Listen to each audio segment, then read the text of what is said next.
Breaking news about a deadly school shooting in Winder, Georgia. That's about an hour northeast of Atlanta. The early reports were that around 10:20 this morning, law enforcement were summoned to the school on word of an active shooting. What we can tell you right Guys, welcome. So as most of you probably have heard, there was a 14-year-old student that opened fire at a high school in Georgia today, killing 2 students and 2 teachers. All the victims that had got transported to the hospital are expected to survive their injuries. Now, officials said the 14-year-old suspect they identified as a Colt Gray. They misidentified because there's 2 students there earlier today instead of Colton Gray, because there's a student named Colton Gray there. But Colt Gray would be prosecuted as an adult. But his aunt seems to be on social media defending him, and even a teacher that I guess taught Colt said that he was a very troubled youth. And then one of the other students actually talked to CNN saying that she suspected him to be the type of individual that would do something like this. Obviously, our prayers go out to the family that's been affected, by this, and obviously the heroes that obviously a PE teacher, another teacher, they seems to have tried to maybe stop him, and ultimately they did not make it. But it's tragic, obviously, and being a father, I couldn't imagine dealing with something like that. It's very heartbreaking. Let me finish playing this report for you so you can hear a few details. now is that 2 people are confirmed dead, at least 2 people, at least 4 people have been injured.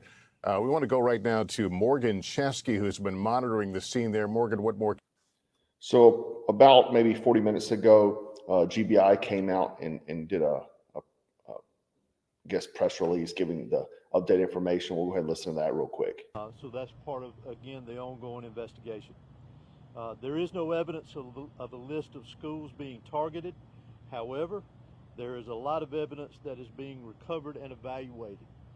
We're going through everything to determine if there is any active threats to any schools in this area, this county.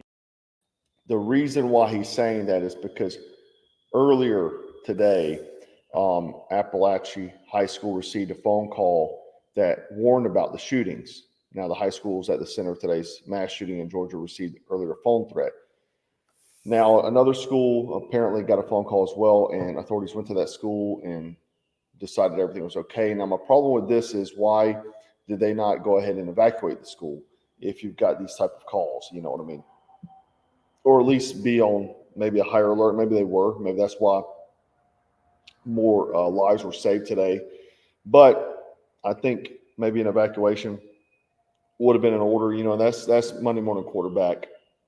Obviously, they evacuated and nothing happened, and kids start making these phone calls to get out of school. That would be a problem. If you don't know where it is, this is it's right outside east of Atlanta, by the way. We'll get back to the GBI here. In the state of Georgia, and we will continue to monitor that throughout this investigation, throughout the evening as we carry on. There was a call, as we're aware of, to a local high school as well this morning with a reported threat.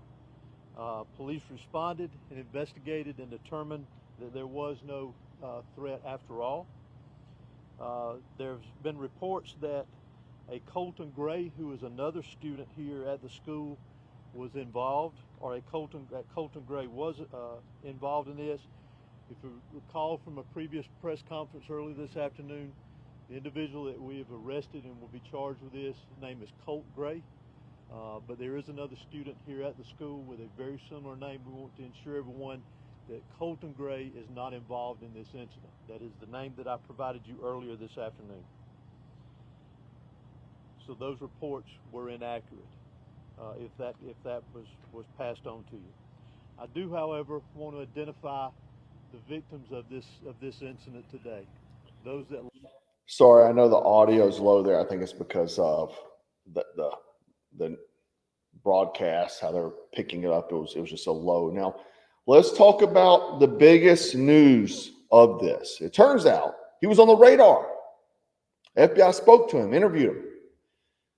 FBI came out with his joint statement here that he'd been on the radar for more than a year in connection with threats of school shootings that he had posted online. The FBI said he and his father were interviewed by local law enforcement, denied making the threats, but the authorities alerted local schools. But the FBI, you see here, responded earlier to Appalachia High School, blah, blah. In May 2023, the FBI's National Threat Operations Center received several anonymous tips. So several, not just one, several, about online threats to commit a school shooting at an unidentified location at the time. The online threats contained photographs of guns. And within 24 hours, the FBI determined the online post originated in Georgia, and the FBI Atlanta field office referred the information to Jackson County Sheriff's Office for action. The Jackson County Sheriff's Office located a possible subject, a 13-year-old male, and interviewed him and his father. The father said he had hunting guns in the house, but the subject did not have unsupervised access to them. He denied making threats online. They alerted the schools to continue monitoring, but there was no probable cause for the arrest or to take any additional law enforcement action of local. So he was on the radar. It's always, say it with us, he was on the radar. Always on the radar, these guys. Time and time again, they know about this sort of things. Now, let's talk about the firearm that was used, because a lot of people have speculated about it. It turns out it was an AR platform, and this is a photo from someone was using, I guess, their either body cam or a cell phone, and I zoomed in on it so you could take a look at it, but you can see the magazine there. But it's an AR-15 platform. Not sure what caliber, but obviously he probably got it from his father. And I saw photos of the FBI at the suspect's home taking out multiple firearms, AR-style looking firearms out of the residence. So now, my preliminary thoughts here is that, one, we had a student say that he was a very strange person and that she thought he would be the type of individual to do this. He was on the FBI radar. The one thing is he surrendered. A lot of these guys do not. And but if you look at it, the lockdown procedures worked because it did save lives. So the teachers that moved the students out of danger did very well. But the oddity here is one, he was on the radar. We're right at election season. Democrats never waste a moment to take advantage of a situation, a crisis. And today, Karine Jean-Pierre on the stand started talking about banning ARs and other gun laws. Here we go. We need universal background checks. We need ban assault weapons and high-capacity magazines. Require safe storage of firearms. Invest in violence prevention programs and pass a national red flag law. Enough is enough. And I cannot say this enough, which is enough is enough. We cannot allow this to happen. Enough is enough is enough is enough, she says. So again, they hopped on this. They love that. They love using these tragic events to push a narrative. So pass more laws. Well, why did the current laws not work? 14-year-old having a firearm is already against the law. A gun on school property already against the law. Firing a gun within city limits against the law. Murder's obviously against the law. And when will, I guess, Democrats realize that criminals will not obey laws? So the more laws you put in place is only going to harm American citizens that adhere to the laws already. But you never hear them talk about the black inner city youth deaths every weekend in Chicago, or we like to call Chirac. You don't hear about those. They don't try to politicize the inner city violence.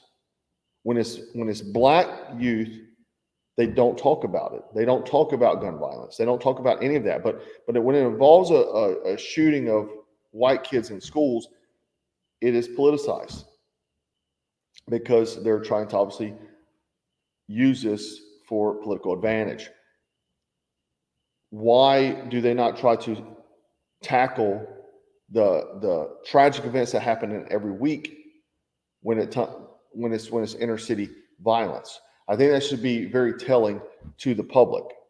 But again, this is heartbreaking. I hate to see this sort of thing happen, and I wish instead of sending tons of money to Ukraine or any other country, that we would put in our schools metal detectors, locking doors, more security on staff. Like, I mean, we have tons of veterans without jobs that are trained, combat hardened, that would love to go take a position protecting the youth. I think that obviously this school did well in getting the children out. A lot of training for teachers, because the thing is, bad people will do bad things. And usually it takes a good man with a gun to stop those bad people with a gun. But guys, I do want to share something. I did get an email today from Jase Medical. And considering the state of the world today, I think antibiotic kits are necessary. I use this all the time. It saves time, circumvents me having to go to a doctor because I can handle things myself. But they're doing a buy one, get one. BOGO 30 is the code. I will put it in the description with the link. But after you buy one kit, then you can get the rest of your family's kits for $30 off each additional case. That is a tremendous value, because even for me, like the times that I've used it saved me money from doctor's visits. So go pick it up, get prepared. The state of the world is obviously uncertain. And again, I would like to know your thoughts about this. I have not seen anyone else on the YouTube talking about this new information, so I wanted to share it tonight. But guys, I do appreciate it, and make sure you stay frosty, you stay strapped, and you stay dangerous. Take care.